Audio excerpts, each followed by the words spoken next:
Now, it's time for Straight on the Point with your host from some undisclosed location. Here's Jesse T.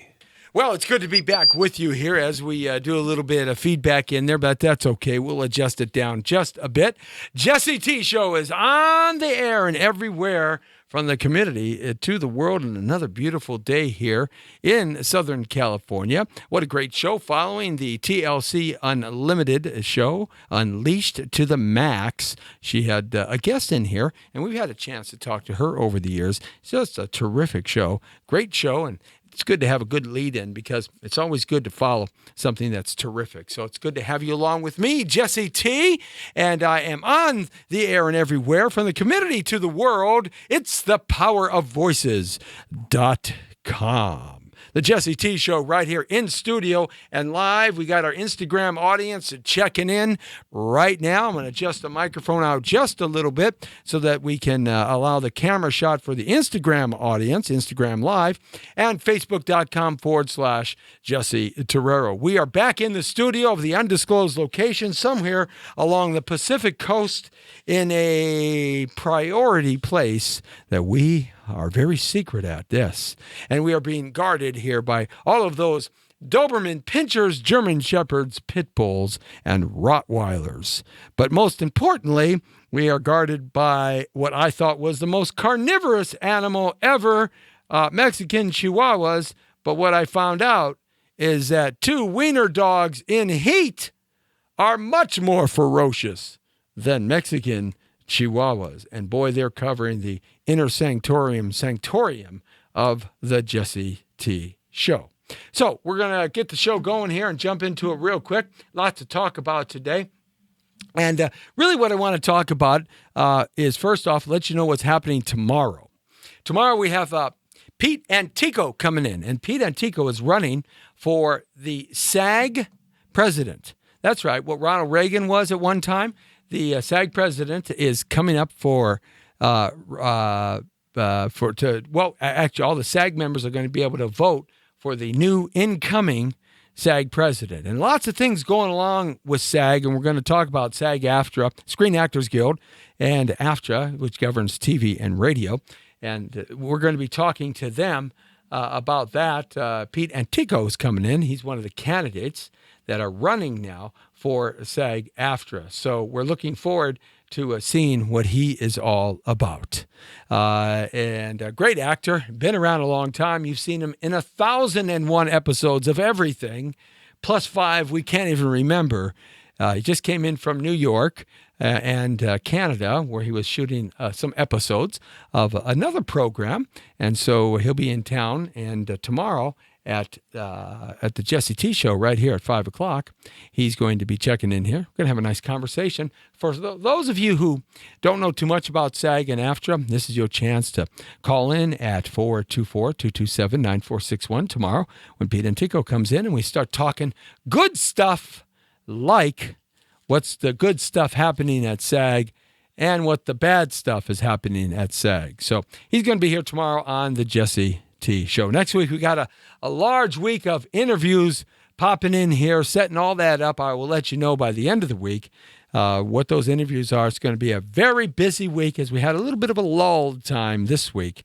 And we're going to be moving into a very busy time here, and we want you to participate always as you chime in right now. I got to say hi to Donna Tamara Trent.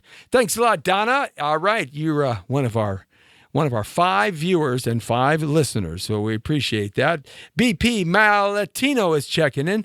Saul T. Romero on Instagram Live, and our Instagram Live audience is building. I got to put on Periscope right now, so as we talk, I forgot about our Periscope gang. We've got to bring them up, of course, because Periscope is actually growing pretty fast right now in terms of what's happening on the social network scene. So we're going to try to find that Periscope hookup here for our Periscope audience. All right, so let's kind of talk about what I wanted to chat about today, and that's putting America first. Taking the United States of America and putting it first. I want to talk about that because I think we've kind of gone stray a little bit. Of course, the the campaign slogan for President Trump was making America great. But I've thought about this, and I thought, in order to make America great, no matter what political party is in power in the House of Representatives or the Senate, we need to put America first. That's the first step. America has to be number one on our agenda for us citizens living here. So goes the world, so goes America. As America turns, the world follows. America is really the trendsetter. America, the United States of America, is really the country that changed the world forever. The Industrial Revolution, as an example, started in England in the 1840s and 1850s, but it really got its foothold here in America after the Civil War and during the Civil War.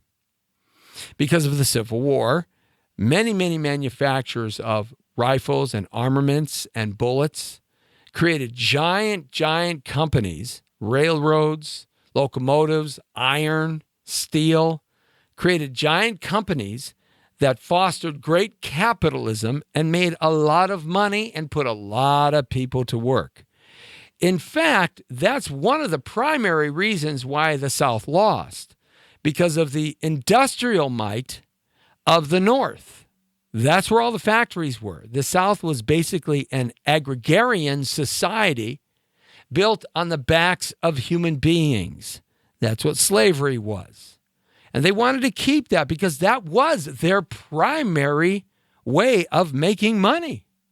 They didn't have the warehouses and the businesses up in the areas of Chicago and Cleveland, especially along the Great Lakes, because that's a natural passageway to the Atlantic Ocean for products, goods, and services, which became a natural passageway to Europe, coming across the top there and the short way across the North Atlantic into England and Amsterdam and Norway, trickling down into Europe. So the North was very industrialized. And so consequently, the South really had no chance because they couldn't rearm, they couldn't resupply as fast as the North. They just couldn't keep up with the pace. So the Industrial Revolution really took foothold in terms of America after the war. And boy, did it take foothold with the 5 major industrialists at the time. And we're talking about, of course, Vanderbilt, Carnegie. We're talking about Ford. We're talking about Rockefeller. And we're talking about J.P. Morgan, the financier of the 5 major industrialists. He was a major industrialist himself, but he did it a little bit of a different way. He would buy up companies like Westinghouse. He would buy up companies that owned all the patents of Thomas Edison. He put Tesla out of business. So J.P. Morgan being the financier of the major industrialists, he himself became a multiple business owner. So the Industrial Revolution really kicked off after the Civil War, and we then started exporting American products to Europe, our primary purchaser, and of course down into Mexico and Canada. And so consequently, what happened at that point, as my phone rings, because I forgot to turn it off, and on the Jesse T Show, everybody wants to call me when I'm on the air. Yeah, I don't know why that is. It's like this time between now and 7, people just like calling me. It's like, oh, we don't call him during the day. We don't call him on the weekends. We're going to call him between 4 and 7 every day. Go figure. Go figure. I tell you, I'm like a magnet for the insane. Hey, you're entering the world according to Torero, and it's good to have you along. We're going to put you straight on the point here as we try to make America the number one place again in our lifetimes by putting America first. And in order to do that, you have to understand that, the rest of the world looks upon America, like after the Industrial Revolution, to really supply and lead the world.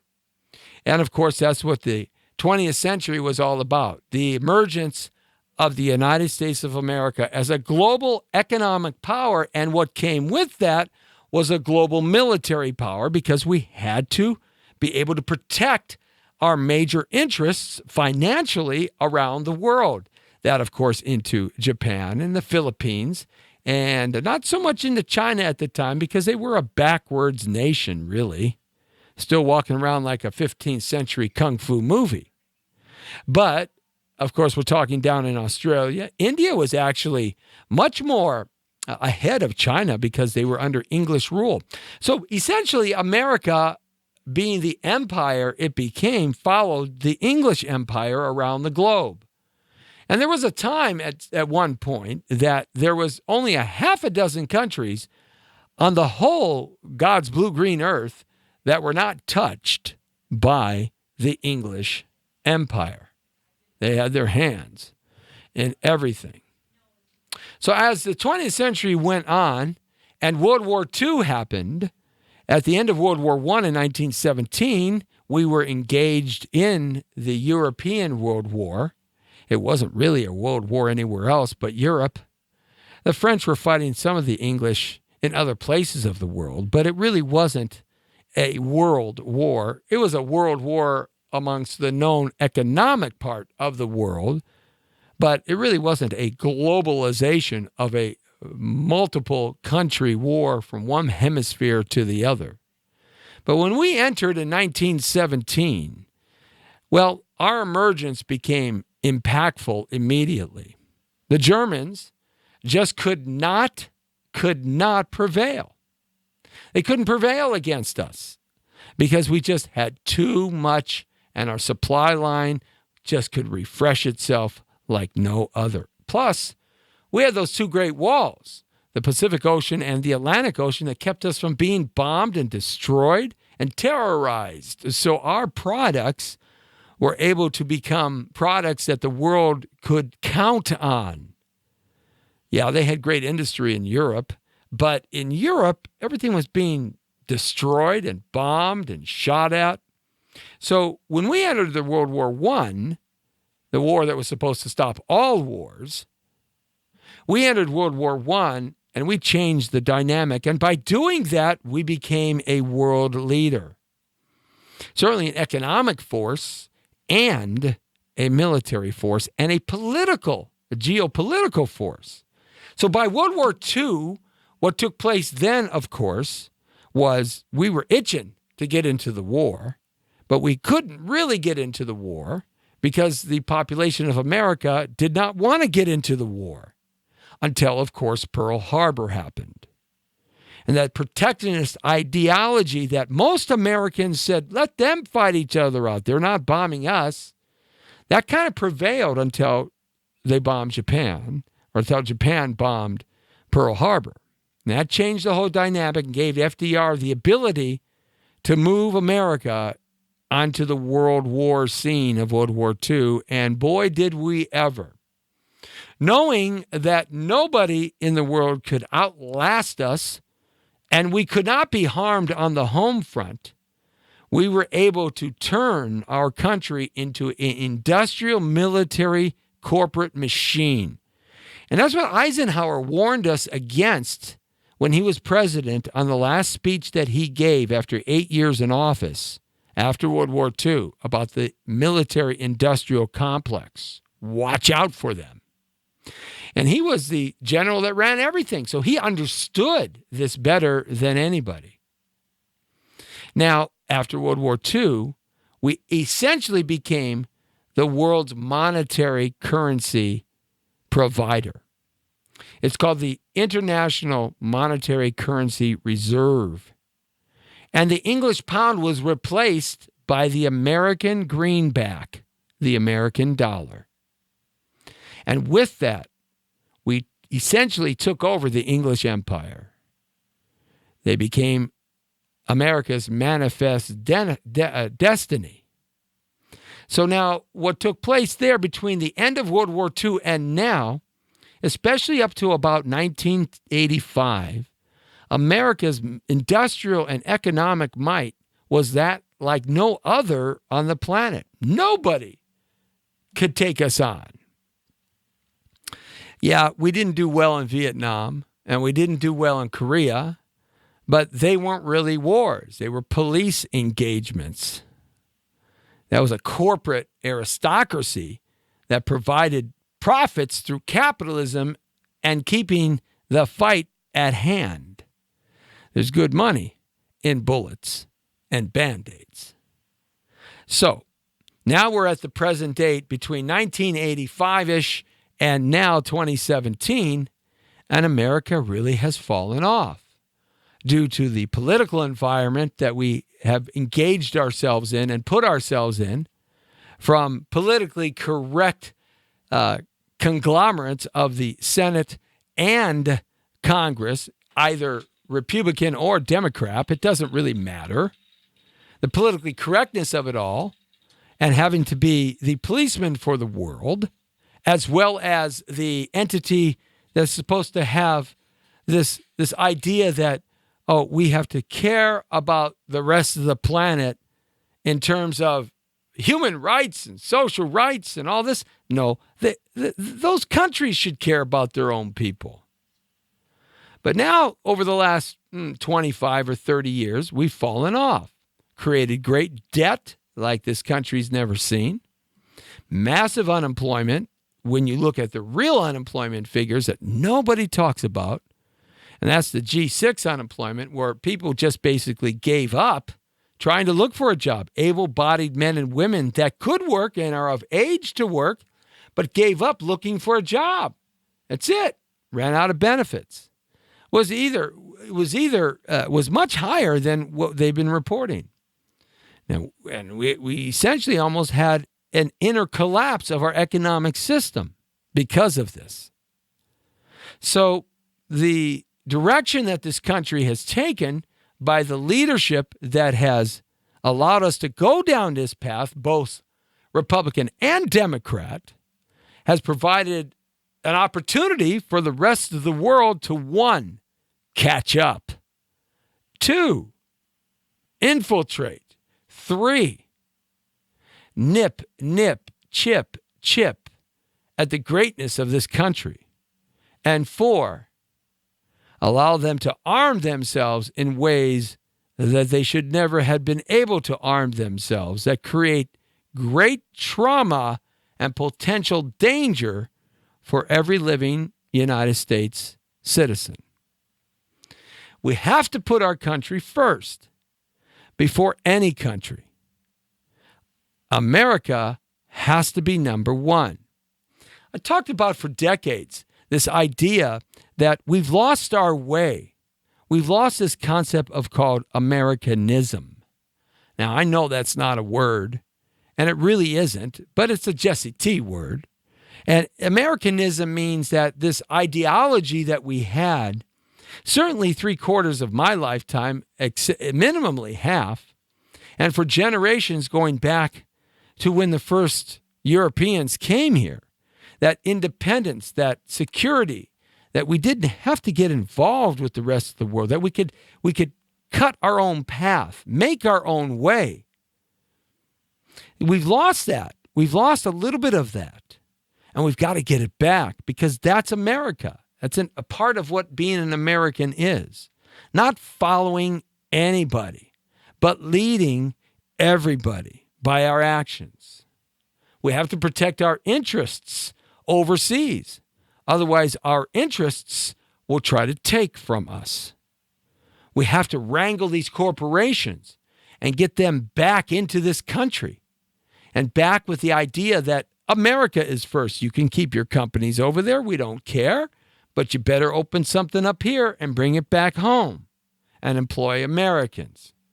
We have to protect our country against terrorist acts and illegal criminals. I was thinking of a way that I could describe people that come to this country and commit crime that are not citizens, and these illegal aliens committing crimes. That doesn't define it for me. And I thought about this concept called illegal criminals. There are illegal people here that are criminals and doing criminal acts against you, your family, this country, for their own nefarious reasons and their own illusions of monetary grandeur. And there's big money. I was talking with somebody just recently before the show started about human trafficking. And the gangsters, El Norte, Mexican Mafia, Le M, 18th Street, MS-13, the Bloods and the Crips, they all have gotten into illegal human trafficking. Human trafficking. Why? Why has that happened in the last 5 years? Certainly the Latino gangs have really gotten into it in a huge way. We're not even talking about Asia yet. Nope, not even talking about that mess up over there, or the Middle East, that mess up over there, or European problems with regards to human trafficking. But we're talking about it here in America, and why has that become a bit of commerce for them? It's simple. Growing what you got to grow and process what you have to process, illegal drugs, either cannabis, marijuana, or cocaine, or crack, or meth, or heroin, or any kind of opiates. It takes a lot to manufacture that drug to get it ready to go to market. And if you lose it for some reason, or somebody takes it from you by force, it's gone. You've lost your supply. You've lost your house of materials that you've been selling. But human trafficking is a never-ending supply. And so a few 12 to 14-year-old little boys and little girls get whacked, killed, lost by the wayside. Who cares? Because there's always another one coming, and you don't got to feed them or raise them. You just got to take them. Take them, incarcerate them in slavery, and drug them, and beat them, and intimidate them, and you got yourself a profit-making machine.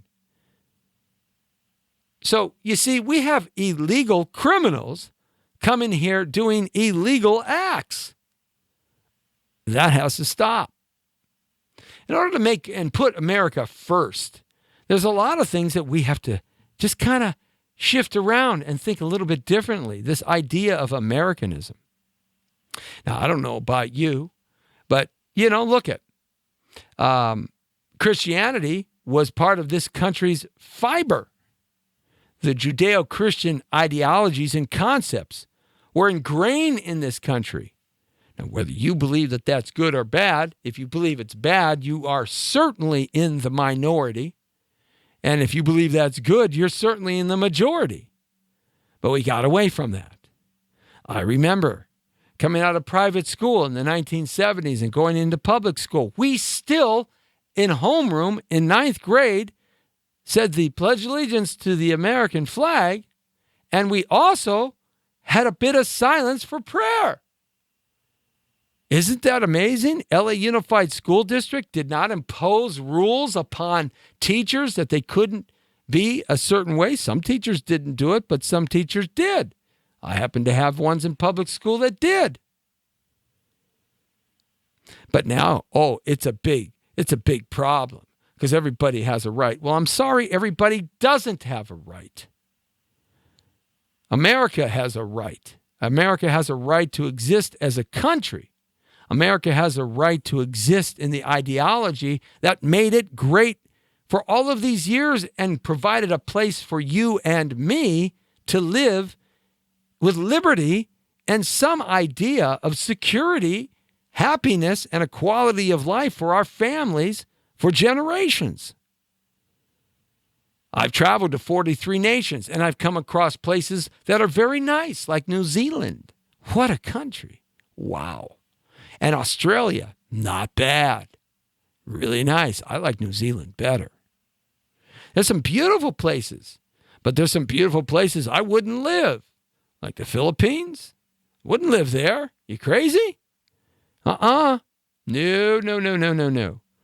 I love Central America, but you think I'm going to go live in Central America? El Salvador, Guatemala, Honduras, Panama, Belize? There was a big article just recently about American tourists who were captured, kidnapped, and murdered. It was all over all the internet sites, the news sites, and Belize, of all places. Belize is like Costa Rica. It's very American. So was Panama. But no, you're not going to catch me living there. Americans have a target on their head. But you know, they've always had a target. We have always had a target on our head. Right from the beginning, time immortal. We've always had a target. What's new? This target idea is not anything old, or it's not anything new. It's old. People have been gunning for America ever since America created itself. Why? Because we have the God's greatest natural resources on anywhere on the planet Earth, and a lot of them are still untapped. We have some of the greatest forests still. Europe is completely decimated. At one time, from the Mediterranean all the way up to Norway, there was nothing but solid trees. Solid trees. And I'm not talking about scrub brush in Arizona. I'm talking about massive spruce trees, oak trees, pine trees, alder trees, trees that don't even exist anymore. And over the eons and eons, the thousands of years, that's all been cut down. England was the same way. You know why they got those big patches of green in England? Is because there used to be trees there. They're gone. Ireland used to have trees. They're gone. Scotland used to have trees. They're gone. We still have great massive forests here in this country. We have more oil underneath us than we know what to do with.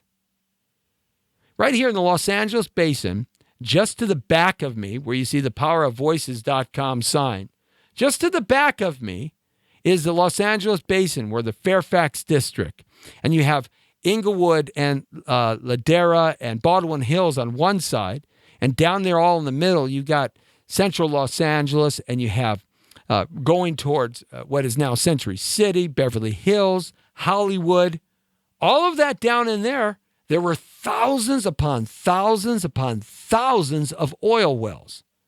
That's how Doheny, that you saw on the Road Trippin' show last Sunday, Dan the Man, that's right, Dan the Man and me, Dan the Man, the Road Dog King, we were out there at the Greystone Mansion and the Concours de l'Elegance, great car show, by the way. You should check out some of those pictures, and that show was a lot of fun. That's how Doheny Sr. made his money, on Los Angeles Basin oil. And he did that prior 1920.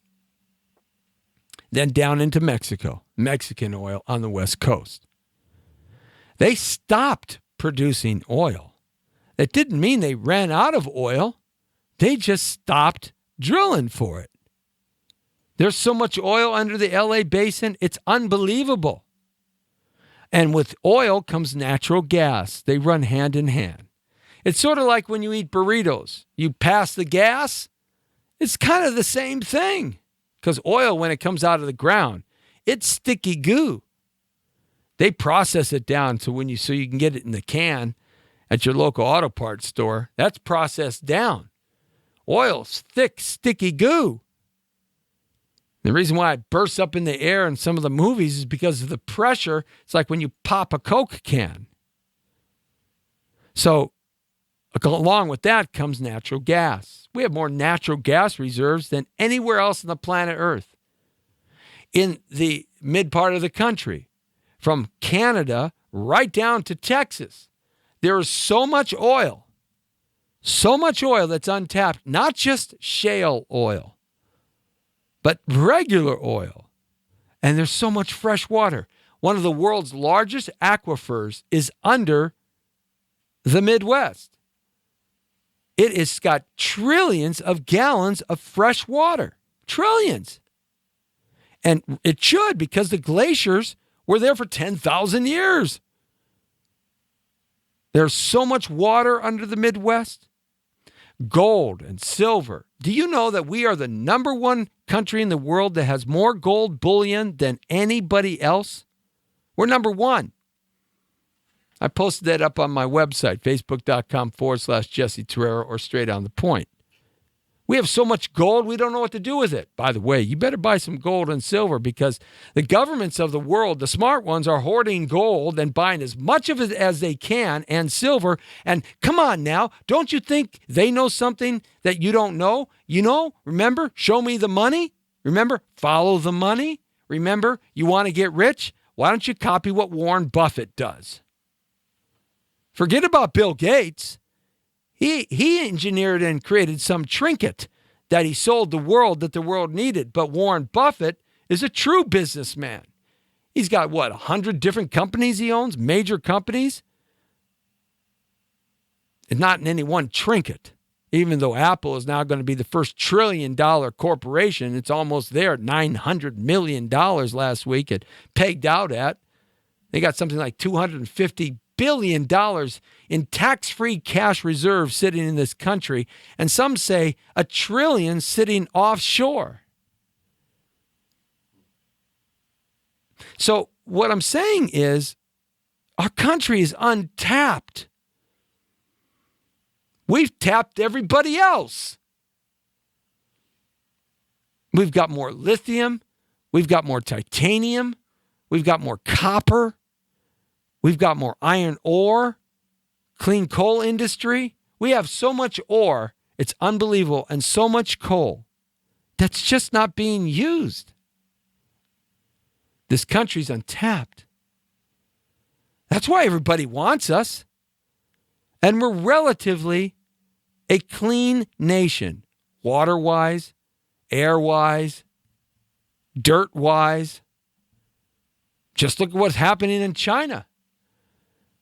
The whole coastline of China is majorly polluted. Have you seen any of those pollution maps on the internet? It's unbelievable, this dark brown, uglyish cloud that hangs over the whole Pacific coastline of China.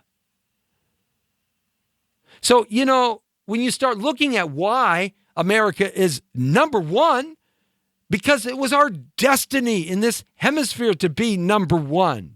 And it's about time we start getting pride back in who we are and what we represent to the world.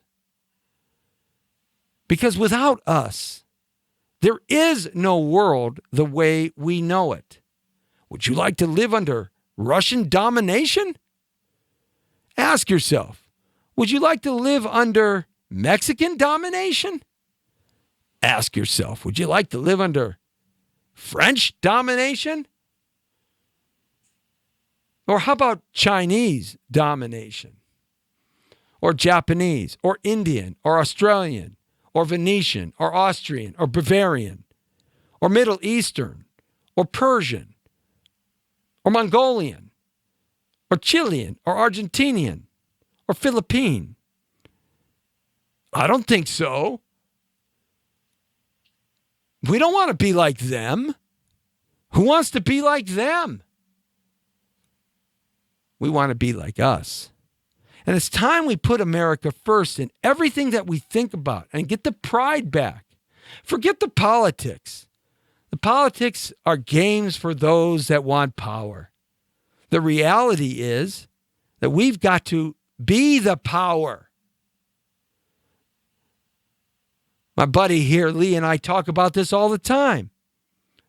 About the only way that power is going to get back to the people is if they take the power back and change the way this country votes. Term limits. And we're seeing more and more of that now. Not term limits that they have now, but hey, baby, you run one time. That's it. You can't be running anymore. You can't put a lifetime of political ripoff under your belt on my back. We got to change. Make this country first. That's what we have to do. And if that means that we have to build a wall, if that means that we have to keep the illegal criminals out, if that means we have to arrest them all, if that means we have to arrest gang members and lousy, disgusting people that are hurting us, if that means that we have to have the strongest military the planet has ever seen, if that means that we have to have the very best health that we can muster up and teach the biochemical pharmaceuticals that they don't run the FDA, and government and the insurance companies, if that means we have to revolt against them, then we have to revolt against them. If that means that we have to take our streets back, if that means that we have to start preaching more about God and godly ways, if that means we have to have a little corporal punishment in the family again, then that's what we got to do. This liberal state of lunatics that run this state in California are insane people. They are insane in the membrane. And they just manipulate the words that persuade you, the citizens, to vote for the darndest things. Like 57, making violent crimes nonviolent and springing them. Or 47, making nonviolent crimes misdemeanors and springing them. Or not having enough police protection. Or allowing bums and people to urinate and defecate on the street because they don't have any toilets. But they can do that and sleep in front of your business and on your sidewalk. And you can't do anything about it. We got to speak English in this country. Sorry. This is an English country. You want to speak 12 languages? I can't. More power to you. My gosh, I'll hire you. My daughter speaks 4. But she speaks English. You want this world to stay the way it is? This world better keep speaking English. And I just read a report that English, on a global way, is starting to slow down in the spread of English. It's a scary thing. You know, I mean, when you start thinking about things, you got to put this country first. You got to make America first. Why don't fathers stand up in their neighborhoods and protect their neighborhoods like they did when I was growing up? Why? Because in this crazy lunatic state, progressive pigs over here in California, you do that with a couple fathers on your street, the LAPD or the sheriffs or whatnot are going to come down and shackle you down and throw you out, and you're going to have them making love to the asphalt. And then the bad guys stand on the side and laugh. The bad guys end up in court doing raping and murdering and breaking and entering and thievery. But she speaks English. And what happens there? You want this world to stay the way they get the opportunity to have the courts back them up and spring them out because of the laws. I just read a report that English, on a global way, is starting to slow down in the spread of English. So, I mean, when you start thinking about it, and you start looking at it, let's cut all the crap out. You know, I mean, when you start thinking about it. I'm getting a little feedback from the show and a delay in my headphones, just so you know. So, I mean, in that respect, we got to stop taking the crap. We got to stand up. We got to take our streets back, take our homes back, take our neighborhoods back, take our counties back, take our state back, and take this country back. All these stupid protests and all this stuff are the most benign, stupid things. All these people wasting their time out there in the street. If you want to protest, then protest something. Stand up and protest against the criminal acts that are being perpetrated in your neighborhood, in your street, in your community. Stand up and protest against the horrific and terrible streets and the structures and the waste of money that your state spends. Stand up and protest against the cartels, the Mexican cartels. They make somewhere in the area of $100 billion a year. Another report I read a couple of weeks ago. Take Chapa's money of $14 billion and build the friggin' wall. Bust some of those cartels. America's got to put itself first. And to put itself first, you got to change the way you think. You got to change the way you think about who you think you are. We are an empire. Get it straight. Let's get past all the cloudy, stupid, silly words. America is an empire, and it has been an empire since the manifestation of the Monroe Doctrine, and that's manifest destiny. From sea to shining sea, and then around the world. But I'll tell you this much. We're the best friggin' empire the history has ever seen. We've done more good for everybody on this planet Earth than anybody. Empires build themselves on war and battle. We're no different historically, because a human being in 2017 is the same human being in 17 years after the death of Christ, and the same human being in the year 400 BC in China. Human beings don't change. Innately, we're the same. We don't change. Human beings take what they want. And I'm damn proud of America, because America has done what it's supposed to do, and yet we still are the most giving, compassionate, empathetic, open-hearted, loving peoples and nation the world and history has ever seen. I'm tired of all this negative crapola. I'm tired of hearing these Black Lives Matters and these KKK imbecile idiots. I'm tired of seeing families destroyed by criminals. I'm tired of seeing young children laying on the sidewalk on Hollywood Boulevard with needles sticking out of their arms, meth heads and crackheads of all denominations and colors. I'm tired of seeing the divorce rate in this country. What, 80% people get divorced within 2 to 5 years? Or some number. It might not be perfect what I'm saying, but I'm tired of it. I'm tired of seeing women making babies because they can live off the system. I'm tired of seeing men not being responsible for their own sperm.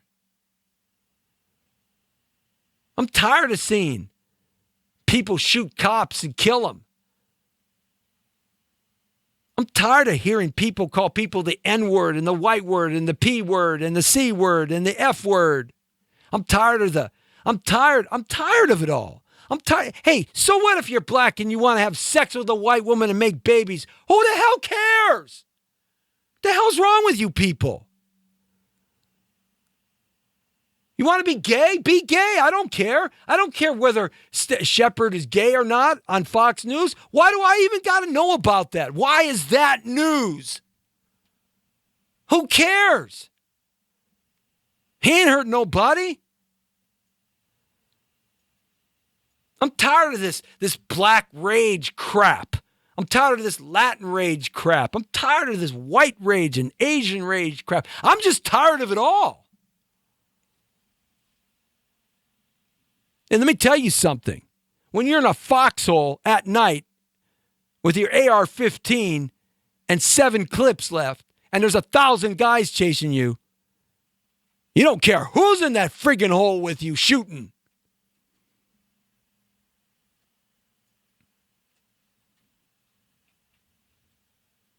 We got to change our attitude about stuff.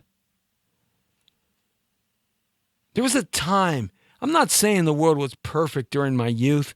I'm not saying my world, I lived in this la-di-da fairy tale life. You don't have no idea what the family structure that I came out of Chicago. It would make your head swivel if you had any idea where my father was and what my father was. You have no idea, and I will never talk about it in a public forum. He made a change for my mother. They made a change for me. We got to get back to that. Responsibility, accountability. I'm tired of seeing all this stuff on TV that we shouldn't even be seeing. Why does a 12-year-old have to know about intercourse and see it on porno TV?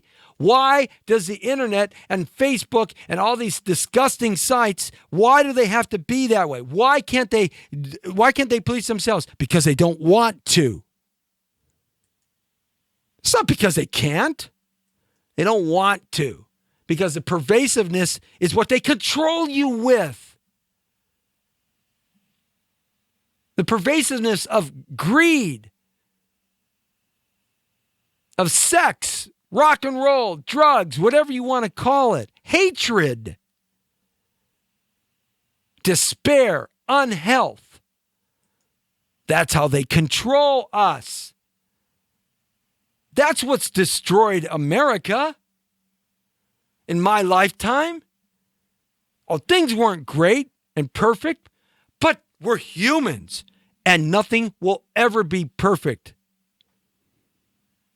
Period. But this is the most perfect nation on God's blue-green earth.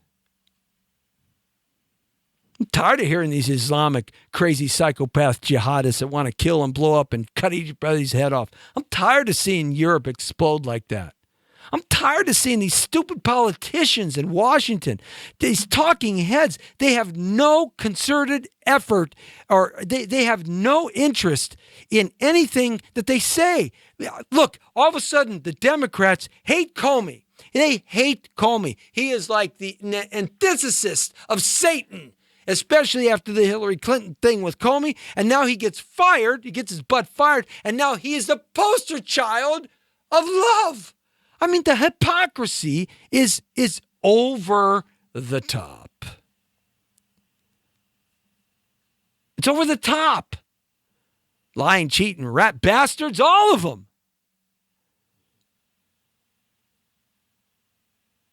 I'm tired of seeing this stupid little Mickey Mouse obese Minnie Mouse who forgot to lose weight. It's sitting there in North Korea, little fatty boy. He reminds me of the Pillsbury Doughboy. Remember the Pillsbury Doughboy?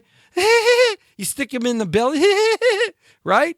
That's what it reminds me of. Why doesn't China take him out? Because they don't want to. Why does America not take him out? Because they don't want to. Now we're all freaked out in the West Coast about World War III. You know, I'm tired of this.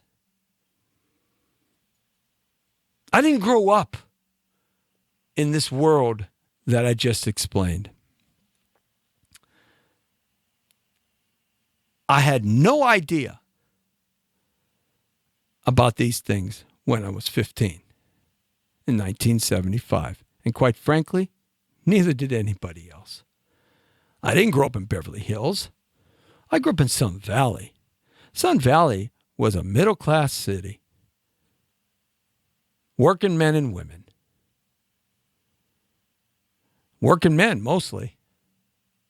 The women, they worked on keeping the neighborhood right. And the kids right. We learned to respect and honor. We learned morality and ethic. We learned to care and have empathy. We learned that right is right and wrong is wrong. We learned to not destroy, but to build up. We learned to have accountability and be stand up to our actions. We learned to love God, love the Stars and Stripes, love the American anthem. We learned to be what it was like and what was expected of us to be Americans.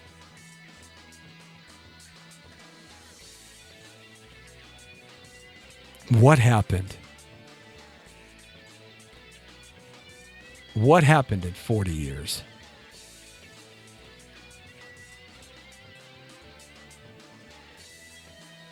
Hey, don't know if I got any answers, but you just entered the world according to Torero. Now you're straight on the point, at least where my mind is at. Shape up or ship out. That's what I say. The Brown Beauty is still on duty. We're 5 to 6 right here, Monday through Friday, and you never know what I'm going to be talking about because it's me, Jesse T, tomorrow. Pete Antico running for SAG and AFTRA president, coming in to talk some politics and maybe some dirt about the motion picture and radio and TV business. Ooh, yeah. Going to learn some cool secrets behind the closed doors. Woo, we better have those wiener dogs guard us tomorrow morning. Yes, and tomorrow afternoon. Have a great day and keep it right here on the Jesse T Show at Facebook.com/Jesse Terrero. The Brown Beauty is off duty. Happy birthday, Jesse Andrew Terrero, 22. Woo! Yeah!